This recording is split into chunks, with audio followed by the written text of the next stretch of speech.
Hello guys, আসসালামু আলাইকুম। Welcome to my another video. তো আজকে আরেকটি নতুন ভিডিও হাজির হইলাম। তো আজকে আপনাদের সাথে সেশেলসের ভিসা ব্যাপারে এবং হচ্ছে সেশেলসের বর্তমান পরিস্থিতি কেমন সেই বিষয়গুলো আপনাদের সাথে আজকে শেয়ার করব। তো কাজের ব্যস্ততার কারণে অনেকদিন হচ্ছে ভিডিও করতে পারি না, বা হচ্ছে অনেকেই কল দিচ্ছেন বা মেসেজ দিচ্ছেন, রিপ্লাই দিতে পারতেছি না, সেজন্য দুঃখিত।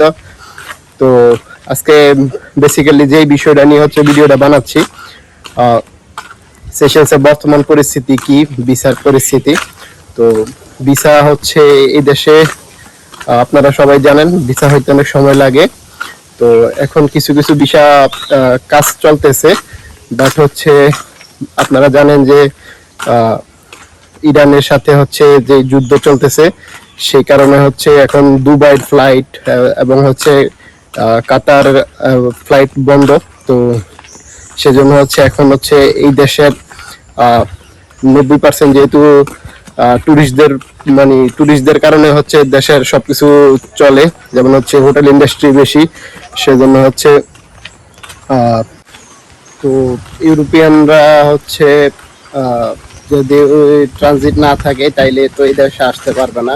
তো সেজন্য হচ্ছে আস্তে আস্তে সবকিছু গেস্ট বলেন বা হচ্ছে সেল বলেন সবকিছু হচ্ছে আস্তে আস্তে কমতেছে। তো এই জন্য হচ্ছে প্রায় বিভিন্ন কোম্পানিতে লুক লাগবে, বাট হচ্ছে ইনকাম সোর্স কম হওয়ার কারণে, ইনকাম কম হওয়ার কারণে হচ্ছে এখন ভিসাগুলা তারা দিচ্ছে না। তো যাদের হচ্ছে ভিসার কাজ করতেছেন বা হচ্ছে কোথাও জমা দিছেন, তারা হচ্ছে হয়তো বা আরো সময় বেশি লাগতে পারে, কারণ হচ্ছে যদি এখানে বিজনেস যদি আস্তে আস্তে ডাউন হয় তাইলে হচ্ছে তারা লুক না আনার চান্সটা বেশি।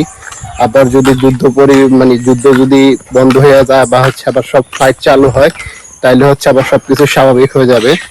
আর এখন শুধু কিছু কিছু ফ্লাইট আসছে, শুধু ইথিওপিয়ান এয়ারলাইন্স শুধু যারা ইথিওপিয়াতে ট্রানজিট করে সেই ফ্লাইটগুলো হচ্ছে শুধু সেশনসে আসতেছে, যে কারণে হচ্ছে মোটামুটি একটু চলতেছে। বাট হচ্ছে যদি ইথিওপিয়া এয়ারলাইন্স যদি বন্ধ হয়ে যায় বা কোনো একটা প্রবলেম হয়, তাইলে হচ্ছে খুবই অবস্থা খারাপ হয়ে যাবে এই দেশের। তো যারাই হচ্ছে ভিসার জন্য অ্যাপ্লাই করছেন বা হচ্ছে ভিসার জন্য কাউকে বলছেন, তো আপনারা আরো কিছু সময় লাগতে পারে, তো একটু অপেক্ষা করলে ভালো হবে। এখন হচ্ছে বর্তমান যে পরিস্থিতি, এই পরিস্থিতিতে একটু ধৈর্য ধরা ছাড়ার কোনো উপায় নাই। আর সেশনসে যদি আবার টুরিস্টের যে সবগুলা ফ্লাইট যদি চালু হয়, তাইলে হচ্ছে আবার সবকিছু স্বাভাবিক হয়ে যাবে। তো এখন হচ্ছে কিছু কিছু জব ভ্যাকেন্সি আছে, সেগুলা হচ্ছে এক্সপিরিয়েন্স লোক লাগবে, যেমন হচ্ছে যদি কারো শেফের কাজ জানা থাকে। তো তো দেখা হবে অন্য কোনো ভিডিওতে, নতুন আরো এখন কন্টিনিউ ভিডিও আসবে। তো সবাই ভালো থাকবেন, আল্লাহ হাফেজ, সালাম আলাইকুম।